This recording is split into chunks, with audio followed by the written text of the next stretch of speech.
மகளிர் மசோதா பத்தி ரொம்ப வருத்தம் அளிக்குதுன்னு சொல்லி மோடி சொல்லியிருக்காரு. திராவிடத்தை பொறுத்த வரைக்கும் எப்பவுமே பெண்களுக்கான உரிமையை கொடுக்கிறவங்க தான். அதனால நிச்சயமாக பெண்களுக்கு முதல் உரிமை கொடுப்பது தான் திராவிடம். அந்த வகையில தேசிய முற்போக்கு திராவிட கழகம், திராவிட முன்னேற்ற கழகம், நமது மதசார்பற்ற வெற்றி கூட்டணி எல்லாருமே என்றைக்குமே பெரியார் வகுத்த படி பெண்களுக்கு என்னைக்குமே முதல் உரிமை கொடுக்கிறவங்க தான். அதனால நிச்சயமாக என்றைக்கும் நாங்கள் பெண்களுக்கு துணை நிற்போம். ரொம்ப நல்லா இருக்குங்க. நீங்களே பாக்குறீங்க, காலையிலேயே வேகாத வெயிலையும் மக்கள் அப்படியே வந்து திரள்றாங்க. போகும் இடமெல்லாம் பெண்கள், இளைஞர்கள், மாணவர்கள் எல்லாரும் வரவேற்பு அமோகமா இருக்குங்க.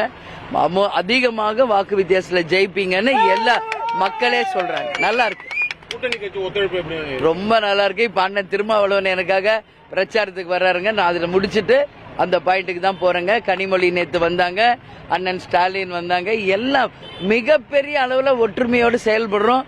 மிக சிறப்பா இருக்கு. தமிழ்நாடு முழுக்க 634 இந்த நம்ம ஜெயிக்கிறோம். அண்ணா ஆட்சி அமைக்கிறார் 2வது வாட்டி. நன்றி நன்றி நன்றி.